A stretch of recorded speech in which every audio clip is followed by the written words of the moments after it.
Um, Good morning.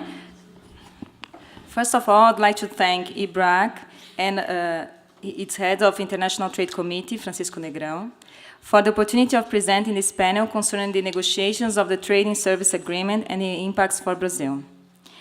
In the scope of the negotiations of the Doha round, at the WTO 8th Ministerial Conference in December 2011, the ministers made a commitment to go ahead with negotiations in certain areas covered by the Doha negotiations with the aim of reaching provisional or definitive agreements based on consensus earlier than the full conclusion of the single undertaking. In the Trade and Service Agreement, it concerns the TISA, it concerns the liberalization of trade and service beyond GATS. It concerns the adoption of additional commitments by its members in terms of market access and new rules covering services. It's not formally considered as a plurilateral agreement, as the agreement on government procurement, for example. But TISA is intended to be included in the WTO legal framework as a plurilateral or a multilateral agreement in the future. 23 WTO members are taking part in the TISA negotiations. I'll just name them. Australia, Canada, Chile, Chinese Taipei, Colombia, Costa Rica, the European Union as one, Hong Kong, Iceland, Israel, Japan, Korea, Liechtenstein, Mauritius, Mexico, New Zealand, Norway, Pakistan, Panama, Peru, Switzerland, Turkey, and the United States. These economies represent around 70% of the market of services, corresponding to around 44 trillion US dollars. The negotiations were originally led by the US and Australia. China has requested to join negotiations, but the United States has expressed concerns about China's readiness to undertake the commitments that TISA would require. Formerly because China did not implement its commitments under GATS and under other WTO agreements. Besides, the US would like to isolate China as much as possible. The EU and other members are of the position that China should join TISA now, rather than waiting for the conclusion of the negotiations. TISA is based on GATS Article 5, which regulates preferential trade agreements. But there is an objective of including in the WTO framework. Structure and concepts like market access, national treatment, etc., and types of commitments should be the same as in GATS, so they can be easily brought to the GATS framework. The talks started formally in March 2013. So far, 16 rounds of negotiations took place. Negotiators have expressed a general desire to conclude the TISA by the end of 2016. The final structure and sectors to be covered by TISA remain under negotiation, but some key issues have emerged. For the schedule of commitments, a hybrid approach was adopted. Market access obligations are being negotiated on a positive list, while national treatment obligations are being negotiated on a negative list. Each offer is based on the GATS structure for market access commitments, including horizontal commitments and those by individual service sectors. There are many sectors that are being discussed, like audiovisual, e-commerce, financial service, energy service, etc. And maybe specific rules on mode 4 of services, which means immigration, some kind of visa issues. Exceptions for measures based on legitimate policy reasons to protect national security or maintain public order, protect human, animal, or plant health, prevent fraud and deception, and protect individual privacy and safety are being negotiated too. Brazil is outside TISA negotiations. Traditionally, first, the country has opposed to resort to multilateral agreements to advance the Doha negotiations. Second, Brazil also claimed that it would not advance on service liberalization without receiving exchanges in the agricultural sector. Finally, third, in the past, Brazil opposed to the use of negative list of commitments in services. But, first, Brazil's recent shift in position to focus on negotiation on trade agreements. Second, Brazil negotiated recently an agreement with Peru, involving services with a negative list of commitments, and there is an exchange of proposals in services under the Mercosur and European Union negotiations. This would point to a more flexible, could point to a more flexible position of Brazil regarding TISA negotiations. And so, what we can conclude is that Brazil is reevaluating its position with respect to TISA. Jorge Arbache, Professor of Economy at the University of Brasília, will now provide his thoughts about the matter considering an economic point of view. Her Excellency Caroline Bilkey, Ambassador of New Zealand in Brazil, will then present New Zealand's perspective as a country that fully participates in TISA negotiations. Roberto Deutsch, Director of Institutional Relations and Business Development at Camargo Correia, and coordinator of the Exports Committee at ABGIB, which is the Brazilian Association of Infrastructure, will present the views of a sector that he represents in Brazil, which traditionally is a major exporter of services.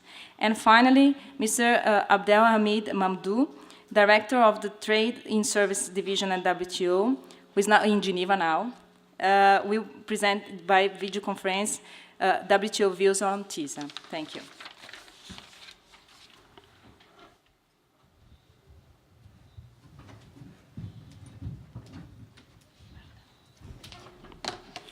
Good morning to all. Vera, thank you very much for inviting me. Thank you, Ibrak, as well. I have a presentation. Oh, thank you. I'm going to talk about the perspective, from the perspective of the economy. What is likely to happen, not only to Brazil, but also to other developing countries regarding TISA and also TPP. Well, a briefing on the Brazil services sector. This chart shows an index that basically provides you with the information that Brazil is operating with a very high costs of production and a very low productivity, meaning that we are in the last position among these 48 countries. This chart shows that our economy is producing less and less more sophisticated goods as compared to other countries such as China and India and many others, which is very much related to the commoditization of the Brazilian economy, which is also related to the services sector. This is the very famous smile curve showing that Brazil is there at the bottom of the curve, basically participating in global value chains from the perspective of doing very simple things such as commodities and other very low value-added goods. This chart shows that Brazil is indeed a service economy. The service sector is something like 72% of the GDP, but our GDP per capita is very low. Brazil is a kind of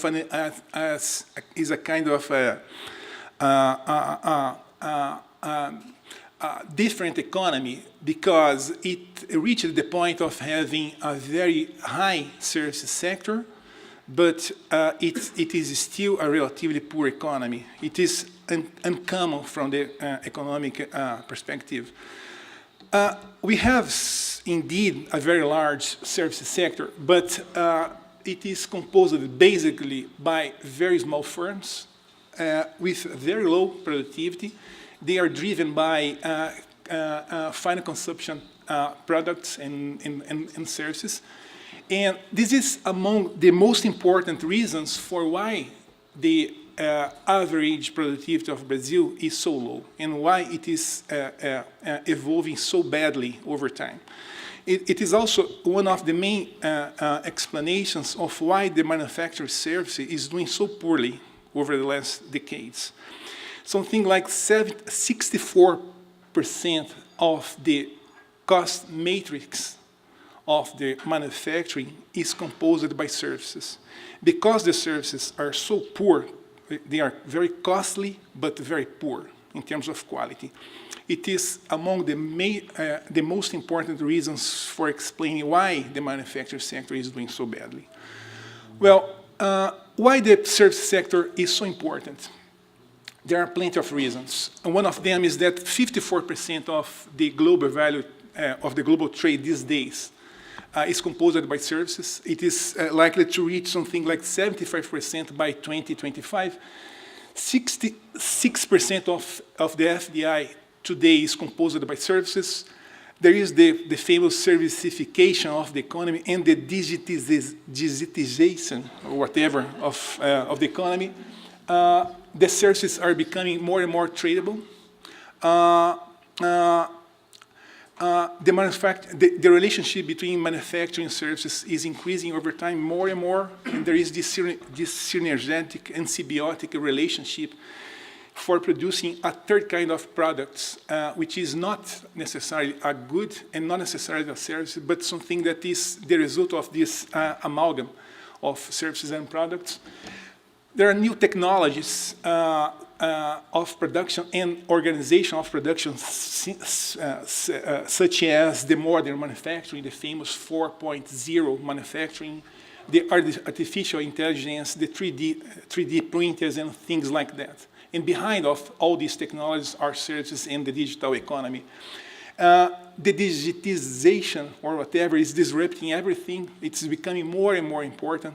The preferences of the consumers are changing. The large companies are moving towards producing more and more services, such as the GE, for example. The GE is a famous manufacturing company, but it's becoming more and more a service company, just as an example. These two things are extremely important, the network effect and the hyper-scale platforms. This is changing the production environment, and it has a lot to do with the service and with the digital economy. It is extremely, without exaggeration, it is extremely important for us who are trying to understand what is next, what is going to happen for a country such as Brazil and others who are not participating in the trade agreements, in the service trade agreements.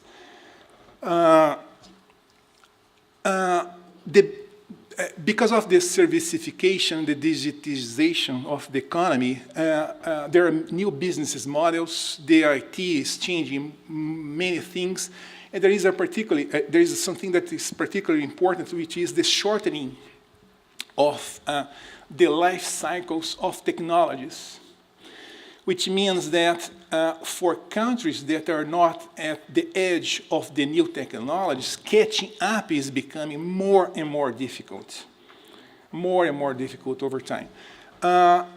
Services are the larger share of the productivity growth of countries such as the US and many others. It is behind most of today's innovation, and is the prominent source of economic activity today and even more over the coming years.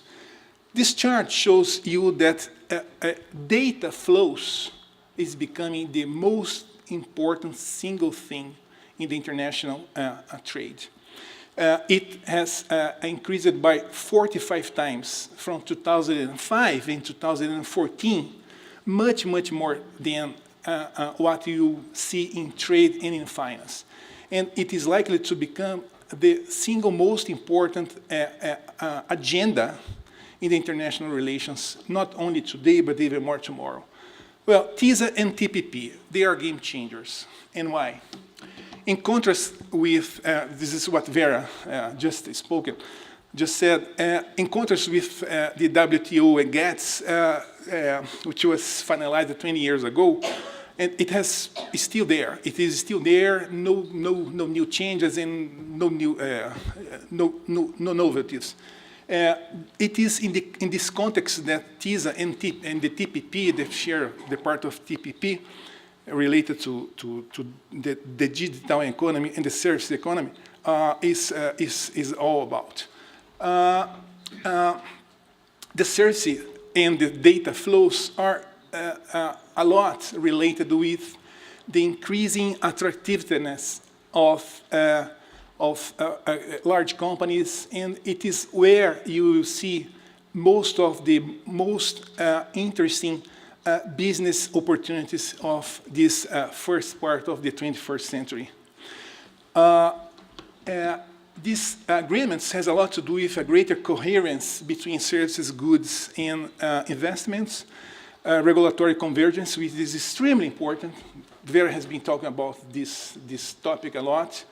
The regulation of markets, market access, no discrimination of foreign firms, cross-border data flows, negative lists, professional services is also there. No data localization and national presence is not required under these agreements. Market access and national treatment. E-commerce, state-owned enterprises, government procurement, telecoms, health, small firms. And there is a possible provision to prohibit customs duties on electronic transmission. So it means that it is very much related which is coming, which is likely to come over the coming days, years and decades. So it is very much an agreement related with the future, not with the today, and even less with the past. Well, the advanced economies, especially the US, is making a lot of efforts to use these trade agreements, this is my perception, for both facilitating services and information flows and for governing cross-border information flows. My reading is that they are trying to make a case that all these things are very much related to economic principles, which in fact is not only. It is, indeed, but not only. It has a lot to do with the new opportunities, business opportunities, and with is likely to be the most important source of growth and wealth and job creations over the coming years. Implications for developing countries. Well, there's a lot. It is indeed an opportunity for developing countries, for sure, especially because this is a new agenda. So for latecomers who are trying to catch up and to be part of the frontier, it is perhaps an opportunity, but it is also a major challenge. One important aspect is related with the fallacy of composition, which is perhaps the most important characteristic of the service in the digital economy, which means, in simple words, that because of the technologies involved, because of the shortening of the life cycle, because of the platform and network effects, it is unlikely that new entrants, including those in developed countries, will be in a position to claim a share of the markets. This is what we see, for example, regarding the increasing participation, just an example, of Google, of Apple, of Amazon, of Microsoft, and others in many other sectors apart from the IT sector. If it is difficult for the unicorns based in the US, it is perhaps even more difficult for a new entrant such as Brazil and other countries. There is the digital commoditization, as I have been saying, which is that using new technologies, the digital economy, and even the services traded over the internet is very useful, but it is also something related with the commoditization of the digital technologies. If there is such this commoditization, it is unlikely to add value and productivity to countries that are using these technologies because they are becoming commodities. What is likely to make a difference is the creation and the management of new technologies and value chains based on these new technologies. So there is a chance for us to see a divide between those that use new technologies and services and those that create and manage these technologies and services. This is perhaps an important aspect for us that are trying to understand. So we are in a position now to see something like that, this dilemma, participating or not participating in these trade agreements. This is basically what is behind our mind. Participating is of course important because of all those things that Vera mentioned. It is there to stay. The opportunities are there.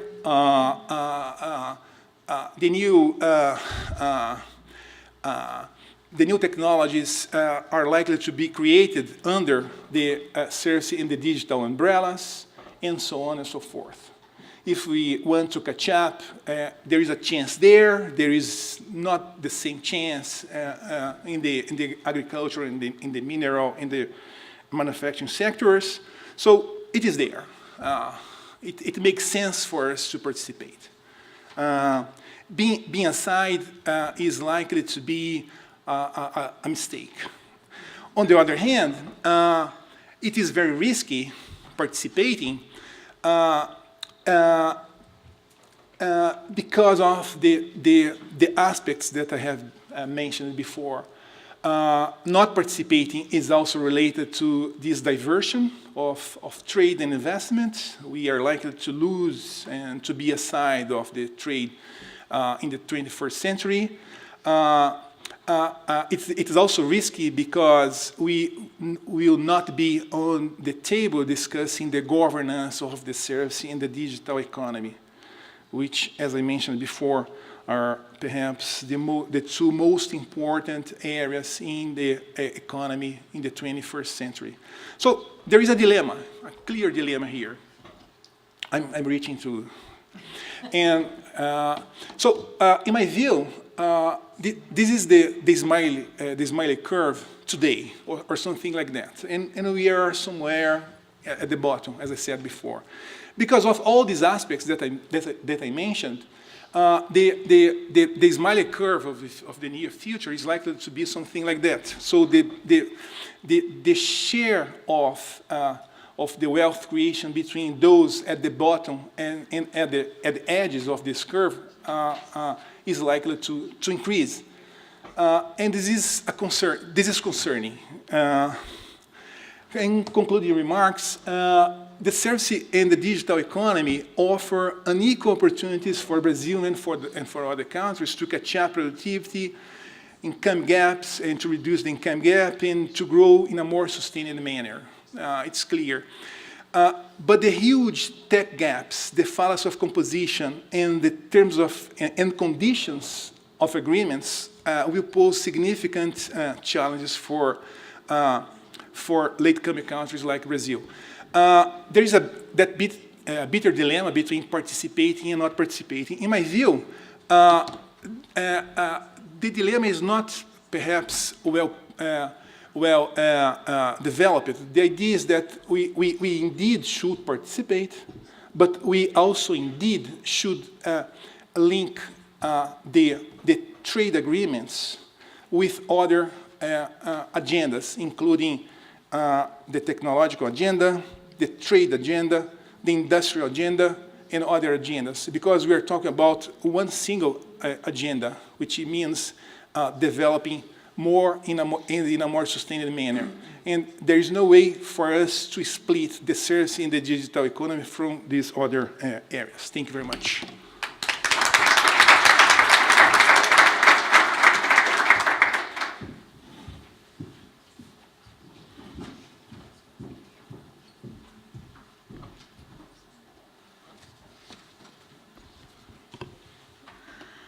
Bom dia a todos. Obrigada, Ibraki, pelo convite. It's a great pleasure to be here today and to be able to present to you New Zealand's perspective. Is my presentation up? There we are. A New Zealand perspective on the TISA, the Trade and Services Agreement. Let's just go straight into it. Now, Vera and Jorge have taken you through the elements of the TISA and talked about who participates. What I'd just like to highlight here is that the current negotiations, the participants make up 70% of global services trade. The membership is a broad one, including every geographical region, developed and developing countries. The negotiations are advanced. Someone mentioned there's been 16 rounds. There's still a lot of work to do on the rules and also on the market access offers. The 18th round was held in Geneva in May. New Zealand participated. A number of participants, including New Zealand, have stated the aim that we'd like to conclude by the end of 2016. And TISA ministers just recently met in Paris as well to talk about the steps that need to be taken towards conclusion. My minister said at that meeting, the Minister of Trade of New Zealand, that New Zealand's committed to working to conclude the negotiations by the end of 2016. Now here you can see visually the dark blue participants in TISA. And although Africa looks blank, there's a tiny dot there in the middle of the ocean that represents Mauritius, who are participating obviously with their tourism sector. It's important, services are very important to them. And you can see the North Americans and the west coast of South America participating. The other thing I'd like to mention is that some countries have come in late in the piece to the negotiations, including Iceland, Liechtenstein and Mauritius. So why is New Zealand involved? New Zealand has been a friend of services liberalisation at the WTO, and we've been involved in the TISA discussions from the start. And one of the reasons is because the TISA countries that are participating in these negotiations represent over 60% of New Zealand's services exports. If you know anything about New Zealand, you know that, like Brazil, we're a major agricultural exporter. We work very closely with Brazil in the WTO on agricultural issues. Agriculture remains the backbone of the New Zealand economy, but services are also very important to New Zealand and are actually responsible for 70% of our GDP and employ over 1 million people, which may not seem a lot to you, but New Zealand's only 4.5 million people, so it employs a lot of people in our country. A key part of our strategy for our trade policy strategy is to diversify our export interests, and so services trade is an important part of that. Opening up markets for services will mean more growth for New Zealand and more jobs. New Zealand's also involved because we see the TISA as the place where the next generation of trade rules for services are being developed, and we wanted to have an opportunity to influence those rules in a way that reflects New Zealand's commercial interests. Being in the process is all the more important if TISA, as many participants hope, eventually forms the basis of the new services rules at the WTO. New Zealand's very committed to the multilateral trading system, as I know Brazil is, and our first best option has always been to pursue negotiations in the WTO. However, while there has been a lot of good work done on services at the WTO, including enhanced disciplines on financial services, and in that regard I'd like to welcome Brazil's recent ratification of the GATT's 5th protocol. There's also been work done in telecoms, domestic regulation, and revised market access offers in the Doha round. But broader political constraints relating to Doha have prevented these benefits from being harvested. And we think that TISA is a way to harvest this work at the WTO, for example, through market access commitments, enhanced disciplines in traditional areas of negotiation such as domestic regulation. And it's also a means of capturing the work on services in the free trade agreements that many countries, including New Zealand, have been involved in the last 20 years. So this is just some slides that show goods and services in New Zealand. As I mentioned, services are a critical part of New Zealand's export revenue. Our exports in services are valued at 20 billion New Zealand dollars in 2015. The exports include tourism, transport, education, commercial services such as IT, financial services, accounting, and film production. Growth in services exports outstrips trade, and New Zealand's exports of services have increased by a compound annual growth rate of 8% in the last 3 years, compared to goods which grew at just 2%. Our biggest service export earners include tourism, high-value commercial services, and export education. The statistics tend to underestimate or even exclude some services which are being sold alongside New Zealand goods exports. And I think, Professor, you'd probably agree it's quite hard to capture services exports sometimes.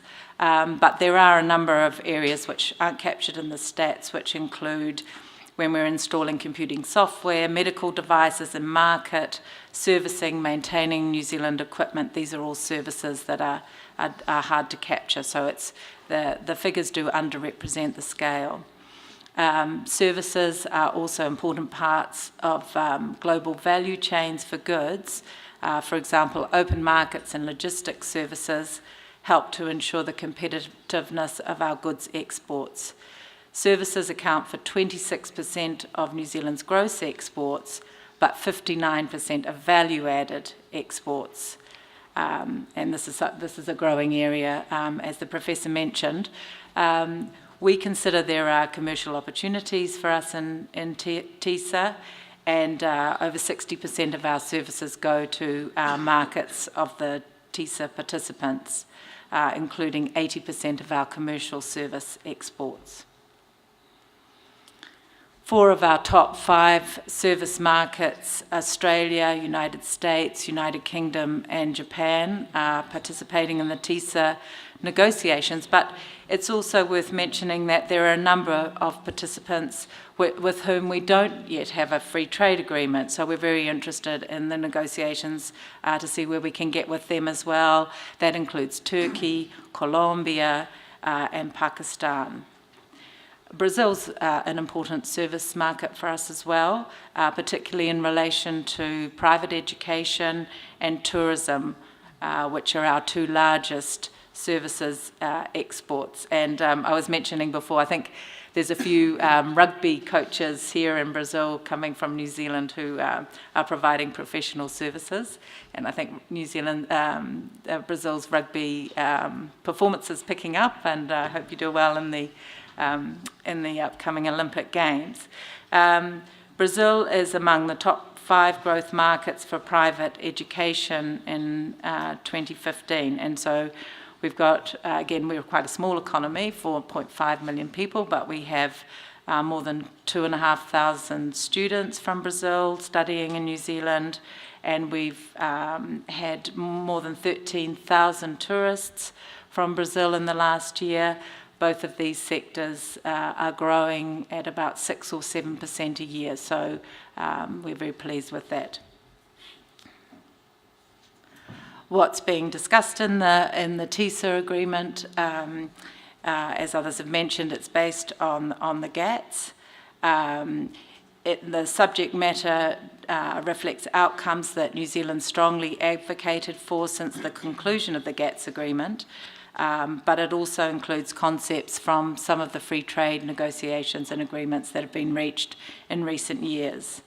It includes a range of different service sectors: financial services, ICT, professional, transport. Participants are negotiating country-specific market access commitments, incorporating key concepts from GATS, such as non-discrimination between foreign and domestic service suppliers. But GATS goes further in 2 ways. It incorporates a negative list, as Vera mentioned, that is, all services sectors are bound by the non-discrimination obligation unless specifically stated. and it will capture future unilateral liberalisation for national treatment. So if a country removes a discriminatory rule in the future, it won't be able to reinstate it. New and enhanced rules are also being negotiated to reflect modern commercial realities, including removing barriers to supplying services through the internet. And finally, commitments on temporary entry for business people are also being negotiated. And these are important to ensure service suppliers can visit a country to supply the services. What do we want to achieve? Our priorities. A big objective for the New Zealand government is to have New Zealand better connected with the world economy. And our free trade agreements agenda is part of a strategy to raise New Zealand exports as a proportion of GDP. We have an ambitious goal set for public servants by our minister. And export of services is going to be an important part of this equation because they're value added and it's a growing area, as others have mentioned. In all our FTAs, we have interests in seeking improved commitments from negotiating partners in a range of sectors: private education, air services, computer and related services, professional and environmental services. New Zealand has a very high proportion of small to medium enterprises, and in fact 97% of all our enterprises have less than 20 people, and 86% have less than 5 people. So services is particularly strong in this SME sector. And so we have a strong interest in getting rules that address the burdensome licensing registration procedures for service suppliers. So in enhancing, making business easier to conduct across borders is a very important priority for New Zealand. Service trade agreements are about giving businesses certainty and predictability. And our experience has shown that trade agreements can encourage exporters to take up opportunities in other countries as closer political and economic ties develop between partners through the course of the negotiations. It's important to note that New Zealand's service market is already very open, mostly due to unilateral efforts to regulate and to streamline our regulatory regime. But we do have areas of policy sensitivity, which include public and social areas. TISA allows the possibility of taking country-specific exceptions or reservations in both a broad way to ensure the future ability to regulate in a discriminatory manner in specific areas, as well in relation to specific existing laws and regulations that would otherwise contravene the disciplines. And these reservations are obviously subject to negotiation, but they allow for high ambition of commitments while preserving essential areas of policy flexibility. A particular issue for New Zealand is our Indigenous people. If you know anything about rugby, you might have seen the haka that the New Zealand All Blacks perform. It's a Māori war dance, quite frightening, I think, if you're on the other team. And the Maori people in New Zealand are a very important part of our identity. So in all our free trade agreements, New Zealand seeks an exception to ensure that our trade agreements do not impact on our ability to meet our rights and obligations, for the government to meet its obligations to the Indigenous people of New Zealand, the Maori people, under the founding document, the Treaty of Waitangi. So the other thing you might know about New Zealand, of course, is that we're a great big dairy exporter. There's some lovely New Zealand dairy cows. And so normally in free trade agreements, we're making a lot of demands in the agricultural sector because it's, as Brazil well knows, it's a very closed sector and we're a big exporter like Brazil. But there's no agriculture in TISA. So that means that we have to assess the balance of benefits in purely services terms. So that's caused us to have to think about this negotiation in a different way than we often do in our trade agreements. Services are very important to us, however, in their own right, and the TISA markets are also very important for us, including the countries where we don't have a free trade agreement. So we don't see TISA stopping us from improving the outcomes there, and one day we would like to see TISA include all WTO members. We don't consider making high-quality service market access commitments a bad thing, quite the reverse. Giving our trading partners certainty and predictability has made New Zealand more attractive for investment, and it also allows importers and consumers access to a much wider and cheaper range of goods and services in New Zealand.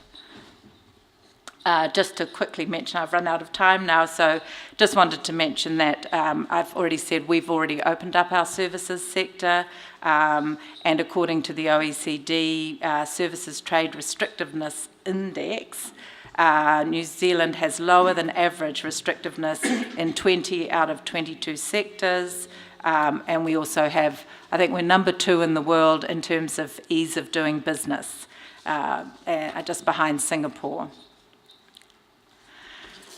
One thing I'd just finally like to mention is the importance of having the public on side in negotiations. And in New Zealand, the free trade agreement agenda, the trade policy agenda of New Zealand has been largely bipartisan. But what we found with the TPP negotiations is that there's now rising concern in New Zealand about the impact of these agreements. And so my government and we officials have to work a lot harder to explain to the public in New Zealand what these agreements do and what they don't do. There's been quite a lot of concern that we won't be able to regulate in ways that protect our environment, the Treaty of Waitangi obligations, as I've mentioned, and that is not the case. So we need to be explaining that better to the New Zealand public.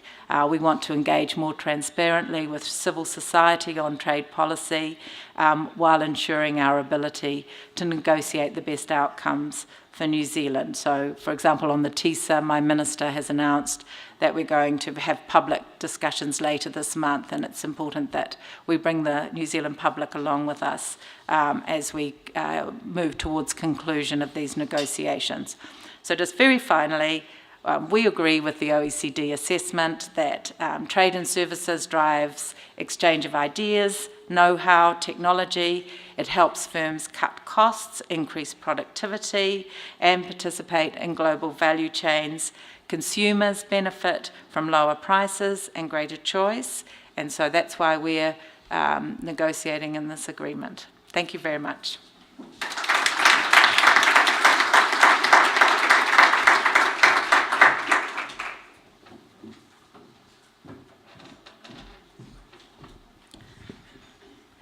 Thank you, Ambassador. Now it would be Roberto Deutsch, but because Mr. Mamdouh is on the line now, Mr. Mamdouh, is he on the line? Mr. Mamdouh has the floor.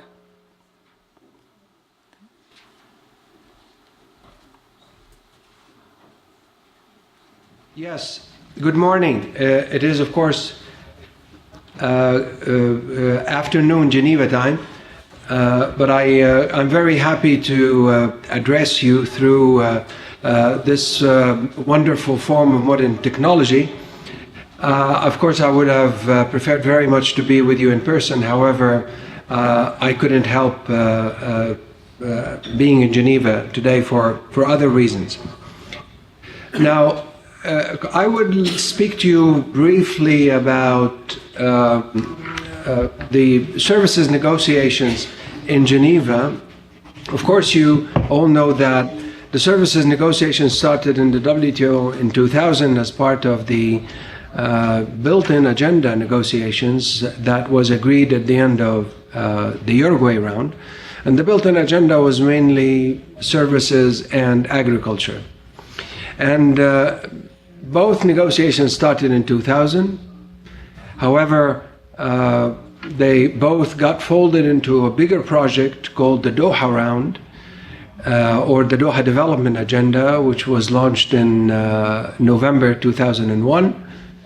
Negotiations continued for 14 years, and we reached the point of truth in Nairobi in the 10th WTO Ministerial, whereby a clear divergence among members appeared about whether to continue in the Doha framework or continue on Doha issues outside the framework of negotiations as it was adopted and agreed. Now, while there was difference among members regarding the DDA as a framework, there was agreement, however, among all members that the Doha issues must be pursued. And all members agree that negotiations in one form or another would have to continue at some point. Post-Nairobi, we are still in a period of reflection regarding how to structure the negotiations, how to restart the negotiating function of the WTO on the basis of new understandings. Now, of course, while we all know that Doha issues are there, are still on the table, they constitute a priority, we also know that there are new issues that have shown in the horizon with respect to the new realities that we keep seeing from the business world. Innovation doesn't stop. New business models keep appearing. New technologies keep providing new opportunities, but also posing new challenges. So the world moves on. Now, while all this was happening, as a matter of fact, you can see that the services negotiations have started off during the Doha round, but have reached a point in 2008 in particular, when we had what we call the signaling conference, which was an informal ministerial during which ministers exchanged promises about how they would improve their services offers in the negotiations in case we reach agreement on agriculture and NAMA modalities. Now, that attempt by ministers here in Geneva did not result in much success, so the whole negotiating process actually went into low gear, and since then, the services negotiations in the WTO have not actually picked up in any serious way. What that led to actually is a great deal of frustration by a number of members who were so keen on pursuing services negotiations in the WTO, and they've decided to engage in a plurilateral initiative outside the WTO called TISA, Trade and Services Agreement Negotiations. Now, it's important to realize that TISA actually is quite unique in its nature. TISA is a plurilateral initiative outside the WTO legal framework, but it is actually different from all other plurilaterals. It is the only negotiation that has been launched so far outside the WTO with the sole purpose of replacing a WTO negotiation. And as I said, it was launched out of frustration because the services negotiations in the Doha round did not go very far.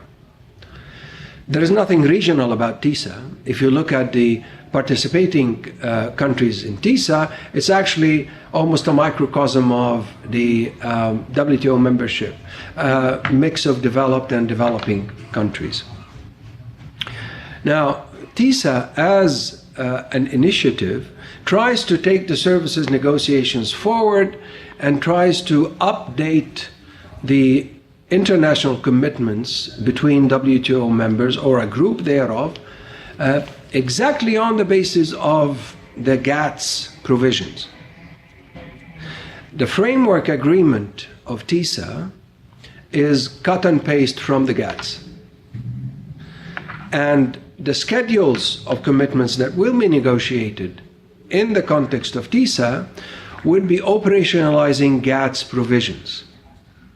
Now, of course, what is different about TISA is the level of ambition.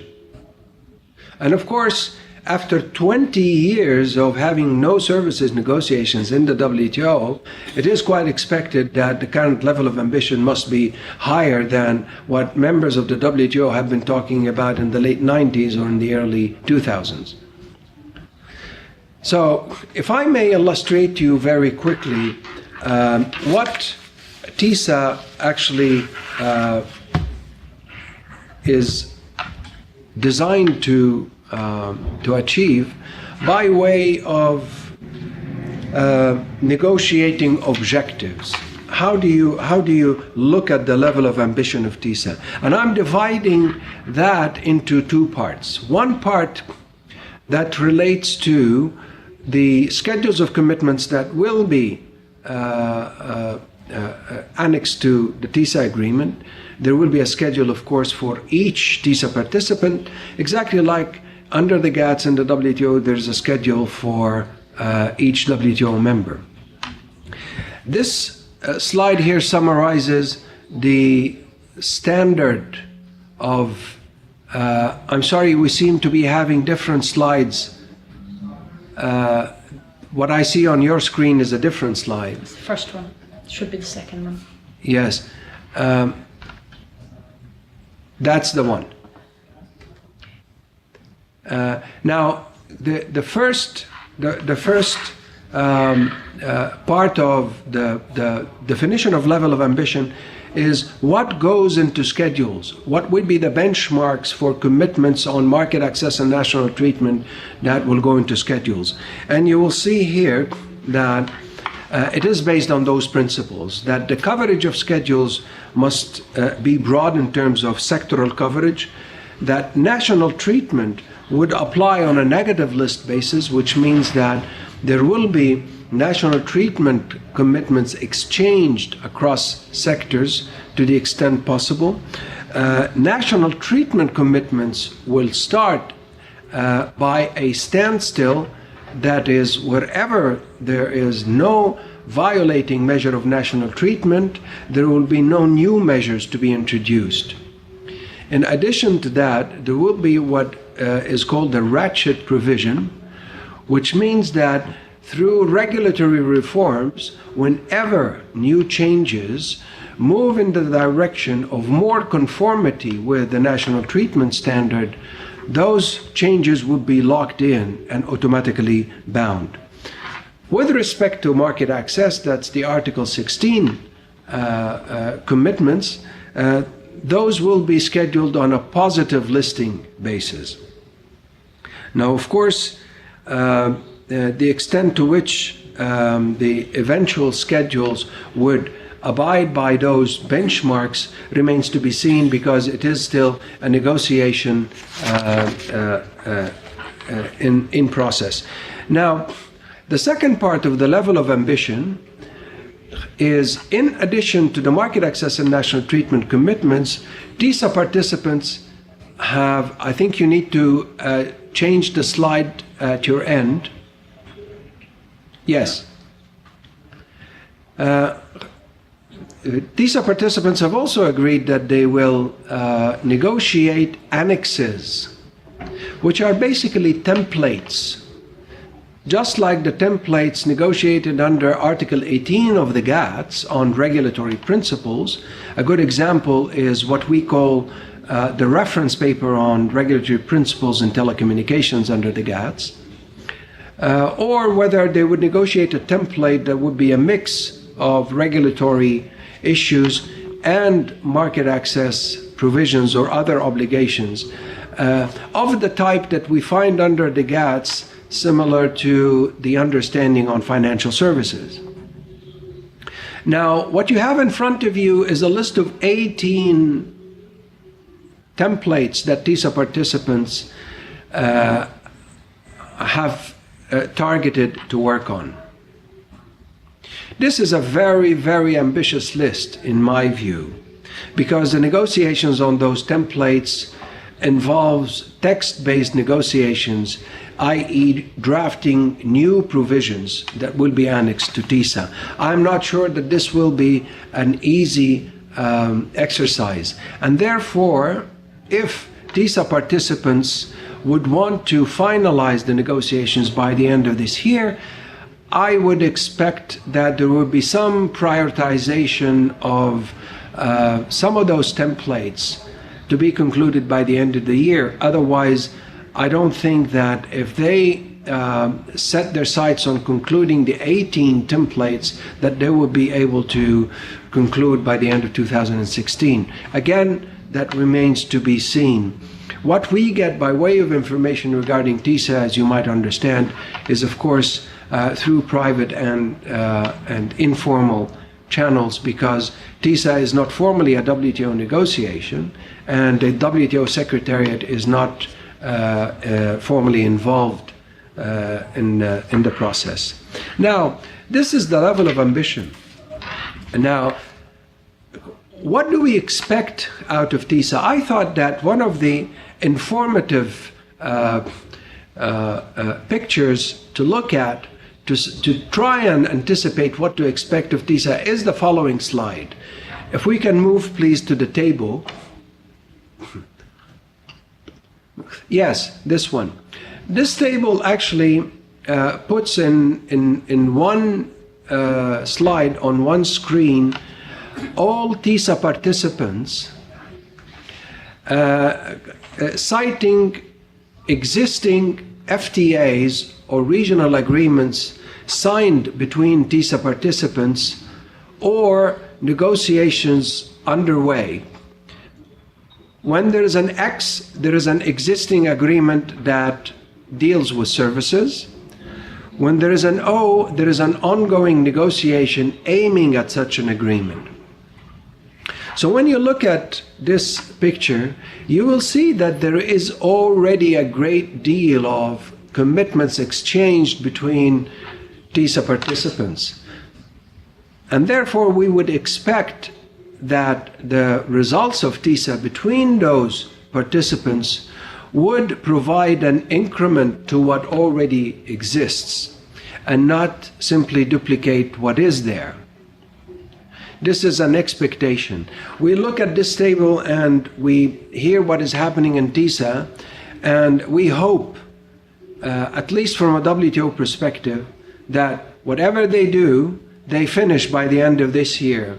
Because I think it is no secret that as long as TISA is going, it will be difficult to have a serious services negotiations in the WTO at the same level of activity that we used to have in the early part of the Doha round before we got into this low gear situation and eventually the services negotiations in the WTO going to sleep. So there is, whether we like it or not, a substitutive relationship between TISA as a process and the services negotiations in the WTO.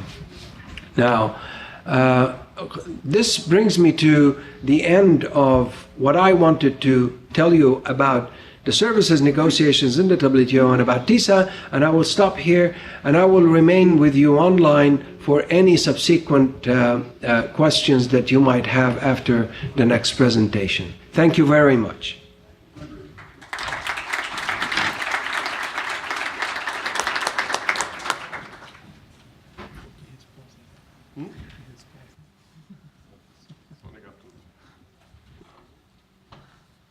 Bring it back. Tem a apresentação.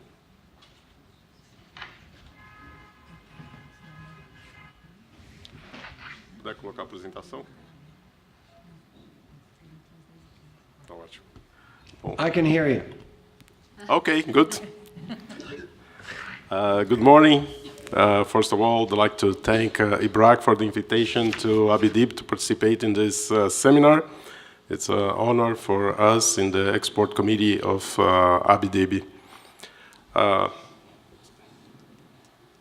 Okay, Abidib is the Brazilian Association for Infrastructure and Basic Industry. It has been there for more than 60 years now. Our target, and we have been working on, is to support the infrastructure and basic industry players to develop themselves and to be more engaged and develop this sector in Brazil, and also to support the Brazilian companies to be more competitive in the international market. We have nowadays around 100 members with the full spectrum of our sectors in infrastructure, from equipment manufacturers to EPC contractors, public concessionaires, meaning public-private partnerships, technology service providers, banks, law firms. Most of the supporters of IBRAC are also members of ABDIB.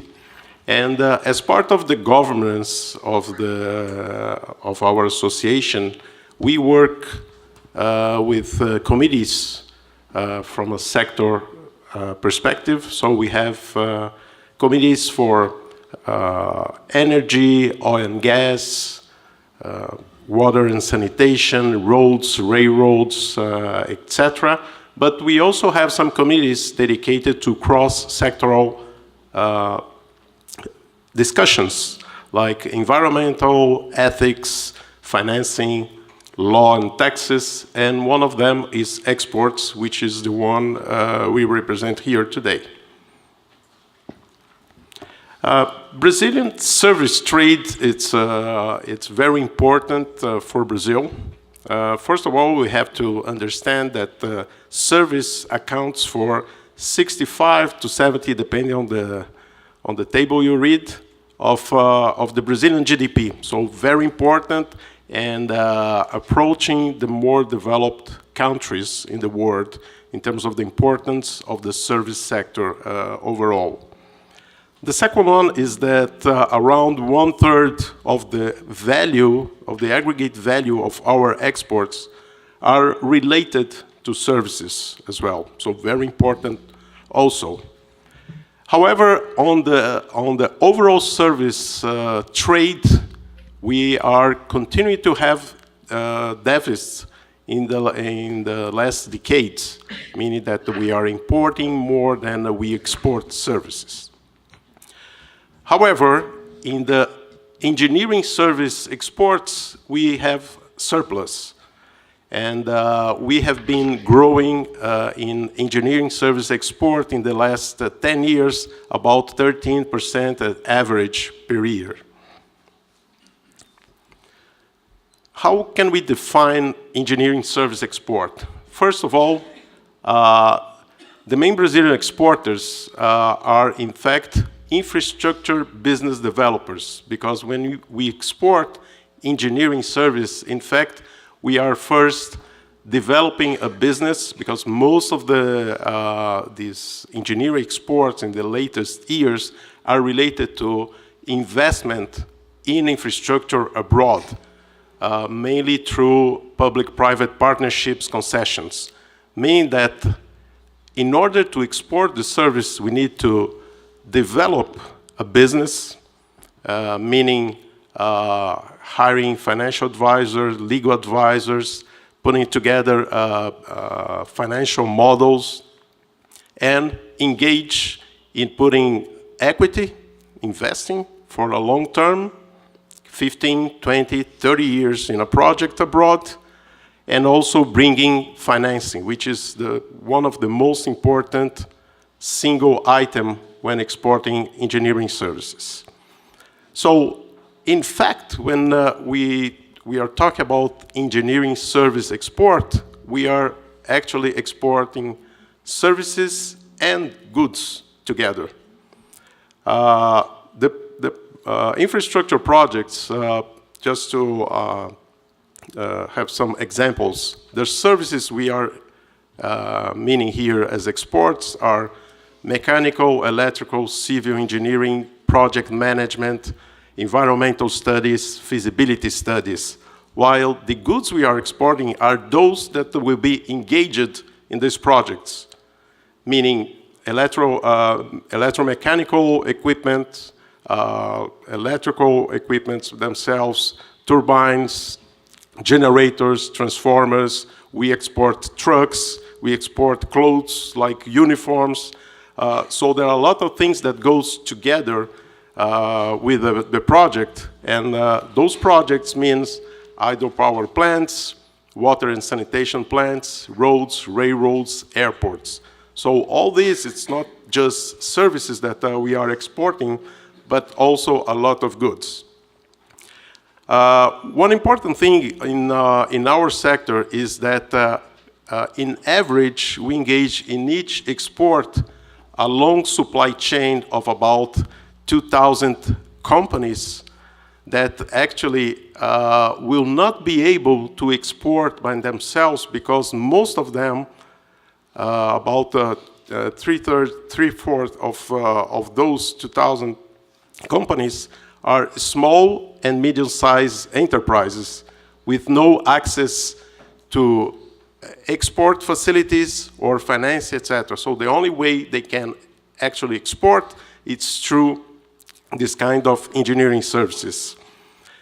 This market, it's a highly competitive market, and Brazil is among only 15 countries that may be considered players in the world of engineering services exports. As I mentioned before, the financing facilities are essential for guarantee the award of those projects. So for these sectors, we can say that the financing conditions coming from banks and export credit agencies can be even more relevant than, in fact, the trade agreements. This is just a chart showing the countries that are considered players in the engineering service exports in the world. And very interesting to see that Brazil is the 11th, in the 11th place. But if you see these about 15 countries, only Brazil and China are not engaged in the TISA discussions today, but China wants to get involved and couldn't get so far. So this could mean something for us as well.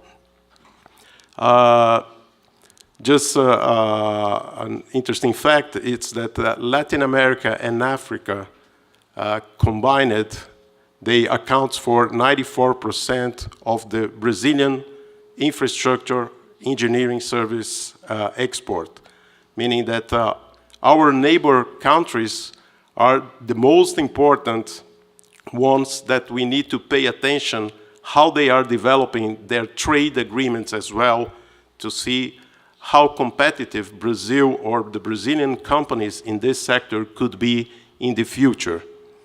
It's about 75% of the exports goes to Latin America. Well, this slide I don't need to repeat because have been approached by the other panelists, but I just want to highlight that some of the countries that are discussing the TISA today are our neighbors, or they are countries that are target for the Brazilian engineering service exports, mainly Colombia, Peru, Chile, but other countries in Latin America are also engaged in these discussions of the TISA agreement, like Mexico and Panama and Costa Rica as well. And also interesting to mention that Paraguay and Uruguay used to be in those discussions in some rounds, but they decided to left. What could mean TISA for infrastructure? As most of the panelists also have said, there's limited information available because there's secret conversations among the TISA participants, and very limited information about how TISA may affect the infrastructure or engineering service exports nowadays. However, we could find some few references that may be related to infrastructure and could be very important for the Brazilian players in this agreement. One of them is investment protection for infrastructure assets. So one of the main risks that an exporter of infrastructure through a public-private partnership, which will stand for 20, 30 years in a different country, is the risk of expropriation of private assets. It has already happened in our region. It happened in Argentina. It happened in Bolivia. It happened in Venezuela. So we need to be very careful and to take this in consideration that some level of protection for expropriation will be very beneficial for private infrastructure investors abroad. Facilitation for transport service and integration, very important also in our value chain when exporting infrastructure, and some recent progress in the last round of energy and mining activities. I took the freedom to use a couple of charts developed by Fundação Getúlio Vargas from Professor Lucas Ferraz, which make some preliminary models and the results of this and what is the possible impact of TISA on Brazil.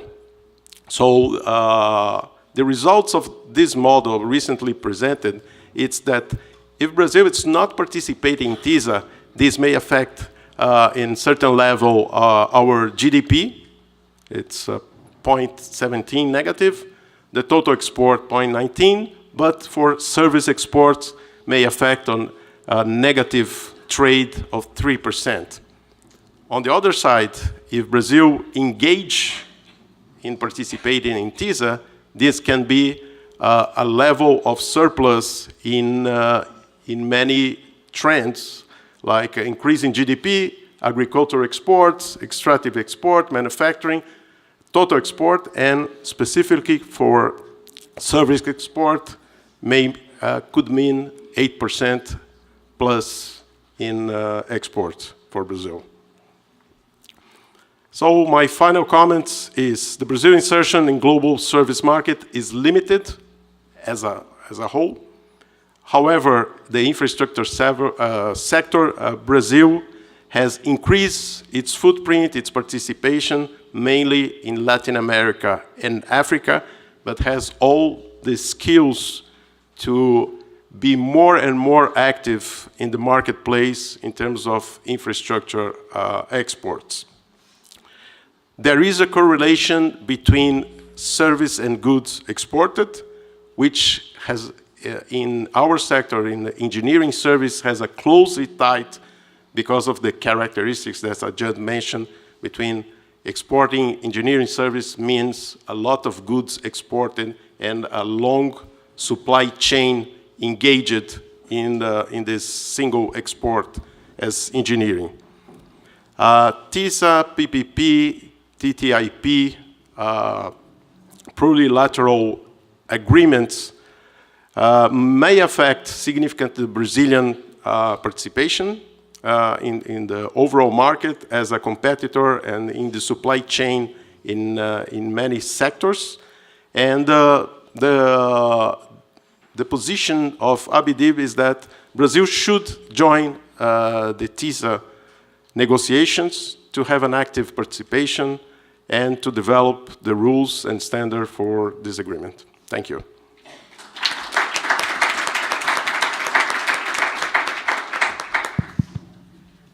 Thank you very much. And now we can open for debate if I have questions or Mr. Mamdouh is also participating. Yes. Yeah.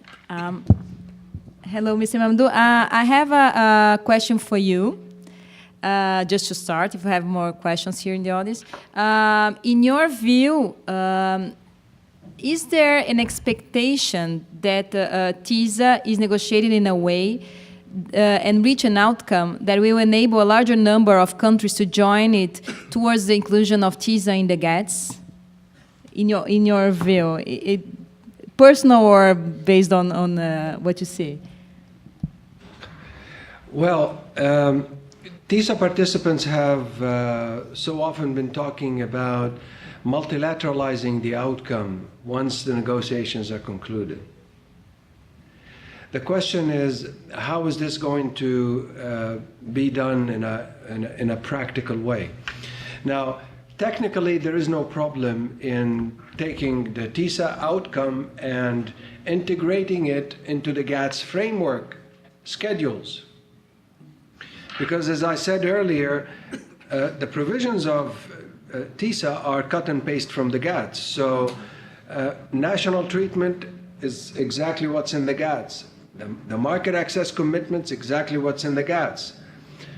The question here would simply be asking WTO members, not all of them, but the critical mass, including, of course, the big emerging developing countries like Brazil, would be asking them to match the same level of commitments and schedules.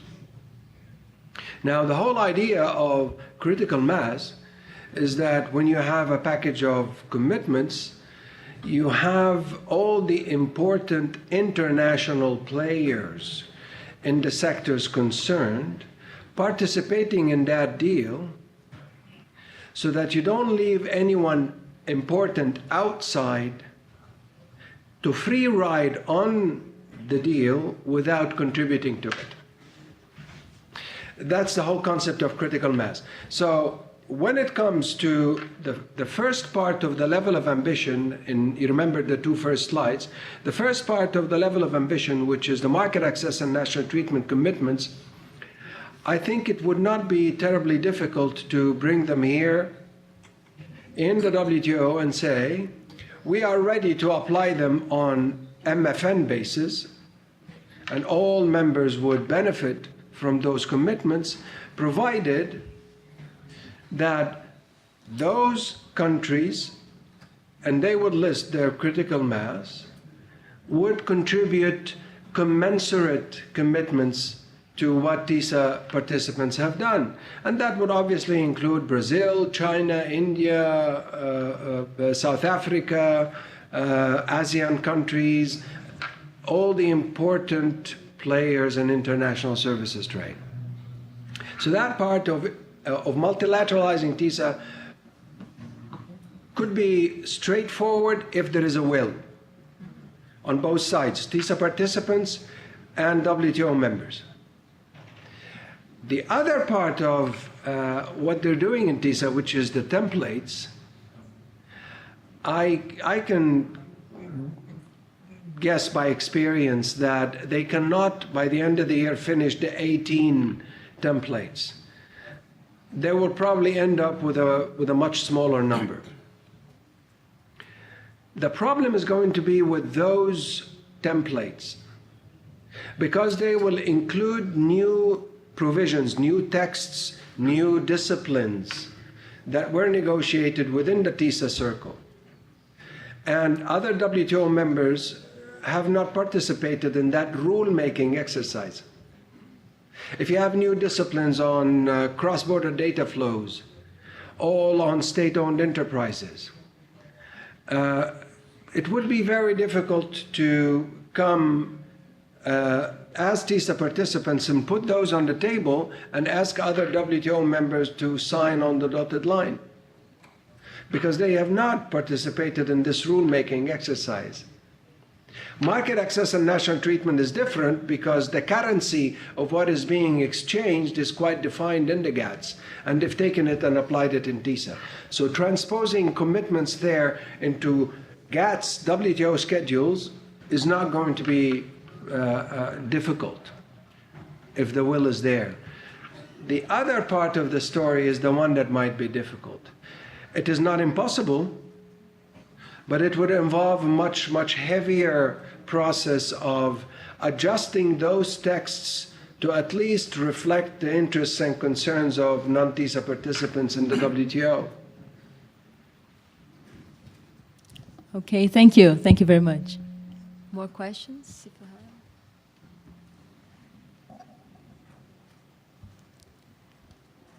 I'd like to thank you very much, and now it's coffee break? Coffee break now, thank you.